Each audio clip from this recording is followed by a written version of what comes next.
قانون کی طالبہ کے ساتھ عصمت دری کے الزام میں سابق مرکزی وزیر و سینئر بی جے پی رہنما چنمیانند سوامی 14 دن کی عدالتی حراست میں۔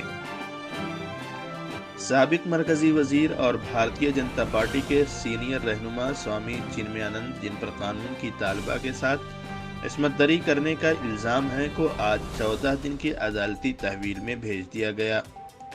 پولیس نے آج صبح انہیں گرفتار کیا۔ انہیں چیف جوڈیشل مجسٹریٹ کی عدالت میں پیش کیا گیا، جہاں سے انہیں 14 دن کی عدالتی تحویل میں بھیج دیا گیا۔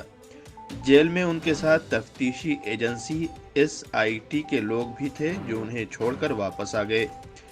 جیل جانے سے قبل ان کا میڈیکل بھی کرایا گیا۔ متاثرہ طالبہ نے 4 دن قبل مجسٹریٹ کے سامنے دفعہ 164 کے تحت اپنا قلم بند بیان درج کرایا تھا، جس میں اس نے چنمیانند پر کئی بار عصمت دری کرنے اور نہاتے وقت اس کی ویڈیو بنانے کا الزام لگایا تھا۔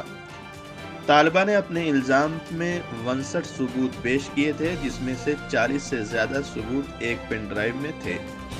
طالبہ کا بیان آنے کے بعد سے ہی چنمیانند پر گرفتاری کی تلوار لٹک رہی تھی۔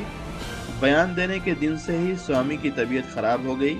کل شام ڈاکٹروں نے انہیں سنجے گاندھی انسٹی ٹیوٹ آف میڈیکل سائنس، لکھنؤ بھیجنے کے لیے کہا تھا، لیکن وہ اپنے آشرم میں بنی رہائش گاہ پر آ گئے تھے۔